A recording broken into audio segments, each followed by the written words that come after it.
हर हर महादेव भाइयों। आज एक विषय पे चर्चा करने हेतु मैं आपके सामने प्रस्तुत हुआ हूँ कि हम वास्तव में किस स्थिति में हैं आर्थिक तौर पे। हम अखबार खोलते हैं, हम उसमें आर्टिकल्स पढ़ते हैं, लेख पढ़ते हैं, खबरें पढ़ते हैं कि ये मार्केट क्रैश हुआ, इकोनॉमिक स्थिति इस हालत में है, ये अनएम्प्लॉयमेंट दर है, वगैरह वगैरह बहुत सारी चीजें। तो मैं अपने विचार प्रस्तुत करना चाहता हूँ कि क्या हम वास्तव में अर्थव्यवस्था के किस स्तर पर हैं। क्या हम एक बढ़ती हुई अर्थव्यवस्था है, कि क्या हम नीचे गिर रहे हैं, कि क्या हम एक स्टेबल अर्थव्यवस्था है।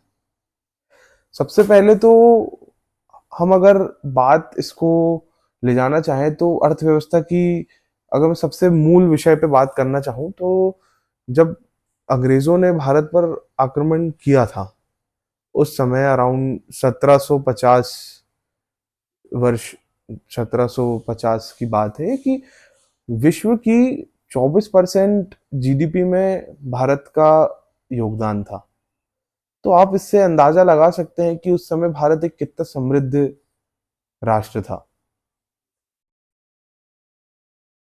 ब्रिटिशर्स आए, पहले तो ऐसा व्यापारी वो लोग आए थे कि मसालों की खरीदी बिक्री, कपड़ों की, एक जो अपना नील बनता है उसकी, बहुत सारे इंस्टांसेस हैं। और फिर जब वो गए तो कहा जाता है कि जो ताजमहल की दीवालों के अंदर जो सोना और ये सब भरा हुआ था उसको भी खुरीद खुरीद कर लूट के ले गए हैं। तो what India has gone through is a lump sum लूट। एक बहुत बड़ी लूट हुई है पूरे भारत देश में उन 200 ब्रिटिश राज के वर्षों में। 1947 में हमें आजादी मिली, कुल 80 वर्ष लगभग एक मोटे तौर पर हमें आजाद हुए, क्योंकि 1945 से आजादी का वो दौर चालू हो चुका था। तो मान के चले हम 80 वर्षों से आजाद हुए हैं। अब हम हमारी तुलना करते हैं किससे? अमेरिकी अर्थव्यवस्था से, जो कॉन्स्टिट्यूशन की जनक मानी जाती है कि 4 जुलाई 1770 74 में, 74 में भी 1774 में अमेरिका में कॉन्स्टिट्यूशन बना। अब जिस समय में हम गुलाम होना शुरू हुए थे उस समय अमेरिका आजाद होके अपने राष्ट्र में संविधान की स्थापना कर चुका था और पहली डेमोक्रेसी बन चुका था। ये बात हम ना भूलें कि उनको भी अंग्रेजों ने गुलाम बना रखा था, पर जिस समय हम गुलाम बने उस समय वो आजाद हो चुके थे। कहा जाता है कि गुलामी झेलने से कोई भी राष्ट्र 100 वर्ष तक पीछे चले जाता है। जब पोस्ट इंडिपेंडेंस एरा में हम देखा जाए तो भारत की एक कैसी इमेज बनाई गई कि गंदे लोग रहते हैं यहाँ पे, गंदगी है, भूखे नंगे, कपड़े पहनने का ढंग नहीं और ये सब नहीं। मैं जो भी जिनके भी ये विचार है मैं उनसे एक सवाल पूछना चाहूंगा कि क्या हम हमारी प्राचीनतम प्रथाओं को भूल गए? हाँ, हमारी प्रथाओं को कुरीतियां बताने का काम तो सबने बहुत अच्छे से सारे इतिहासकारों ने किया है, पर जो हमारी वास्तविक चीजें थी, जो हमारी वास्तविक परंपराएं थी, उसका उल्लेख किसी ने नहीं किया। तो जैसे कि यज्ञोपवीत संस्कार होता है भारत में। अब यज्ञोपवीत संस्कार का सबसे पहला नियम क्या है कि हम उस यज्ञोपवीत को, जैसे कि मैं आपको दिखाऊं, इसे हम ऐसे कान में लपेटेंगे और इसके बाद ही हम शौच क्रिया करते हैं। और इसको कान से निकालने के पहले पांव धोना और हाथ धोने के कंपलसरी है। और ये कोई आज से नहीं हो रही है यज्ञोपवीत परंपरा, प्राचीनतम सतयुग और गणेश भगवान, राम भगवान सबका यज्ञोपवीत संस्कार हुआ है। तो क्या इतनी बेसिक ध्यान रखने वाले, बेसिक स्वच्छता का ध्यान रखने वाला राष्ट्र क्या एक गंदा राष्ट्र बन सकता है? मैं पूछना चाहूंगा कि जो कपड़े बनते थे, कपड़ा तो रेशम भारत में होता था, सब यहीं से, यहाँ की बनारसी साड़ी और रेशमी साड़ियों की खासियत बताई गई है कि एक माचिस के डब्बे में पूरी फोल्ड होके रखा जाती थी एक पूरी साड़ी, फुल साइज साड़ी। मसाले भारत में हुआ करते थे। आप तो उबला खाना खाते थे भाई, उबला आलू के अलावा आपको खाने के लिए कुछ व्यवस्था नहीं थी। प्रॉपर भोजन व्यवस्था जिस देश में होती हो, क्या वहां पे कुपोषित दाल चावल सब्जी रोटी घी से बना हुआ खाने वाला हर एक व्यक्ति, क्या ये कुपोषित हो सकता था? इन कुपोषितों का पोषण कौन लेके गया? आप, जो पश्चिमी सभ्यताएं हैं, जो आज आप इतनी समृद्ध हैं, या आप दिखना चाहते हैं कि आप समृद्ध हैं, आप हमसे छीन कर ले गए। आप माने या ना माने, ये एक फैक्ट है। ऐसी कई छोटी छोटी चीजें, जैसे कि मैं आपको एक और एग्जांपल देना चाहूंगा कि भारत में मुझे बचपन से सिखाया गया है, हर घर में सिखाया जाता है कि अपने अंडरवेयर खुद धो के डालो। आत्मनिर्भर, जिसके लिए आज हमारी सरकार इतना अपना समय और शक्ति सब लगा रही है कि भारत के व्यक्तियों को आत्मनिर्भर बनाना। तो आत्मनिर्भर बनाने की जो प्रोसेस होती थी, वो बचपन से चालू कर दी जाती थी घर में, कि अपने काम खुद करो, अपना कमरा खुद साफ करो, अपने कपड़े खुद साफ करो, खुद नहाओ खुद धो।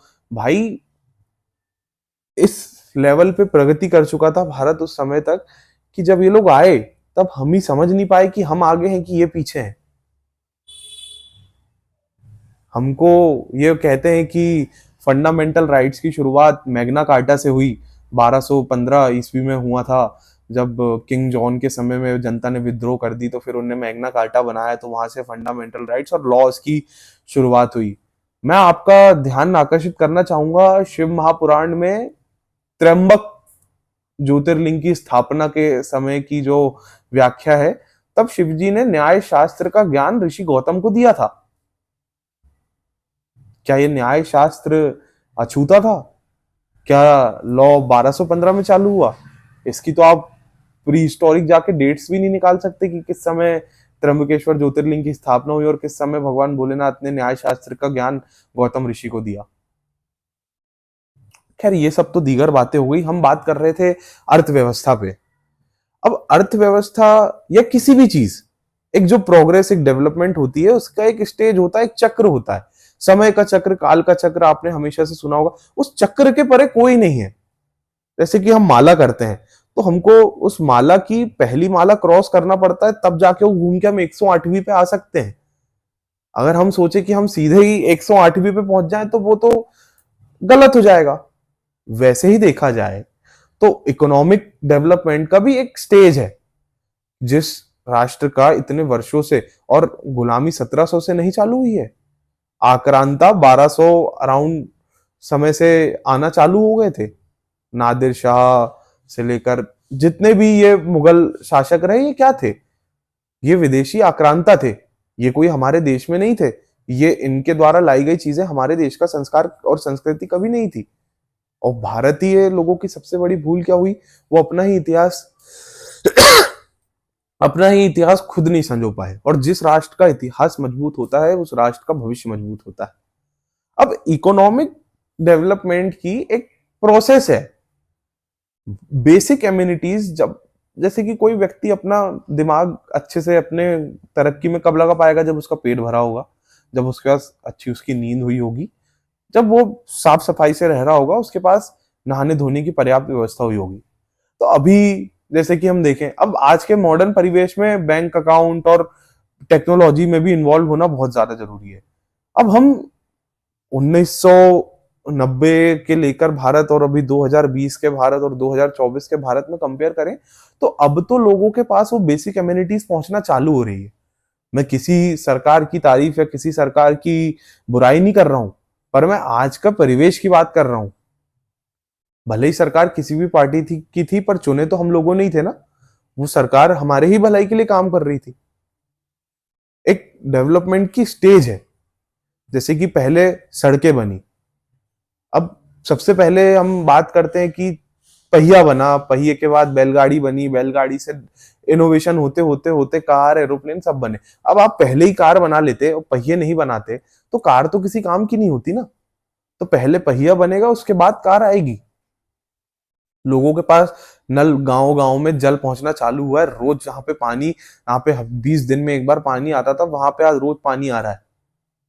किसानों को पर्याप्त मात्रा में बिजली मिल रही है पानी सींचने के लिए। मैं बहुत बड़े स्तर पे जाके तो बात ही नहीं करना चाह रहा, मैं एकदम बेसिक पे बात करना चाह रहा हूं कि व्यक्ति का ध्यान अपनी जो एक बेसिक कम्युनिटी थी उसको छोड़ के अब उसका खुद के ऊपर आएगा, धीरे से वो बढ़ेगा। तो ये टाइम अकबकाने का नहीं है, ये टाइम ज्यादा ना प्रेस करने का है ना डिमीन करने का, ये टाइम है स्टेबल रह के अपने कर्म करने का। ईश्वर हमें फल देगा,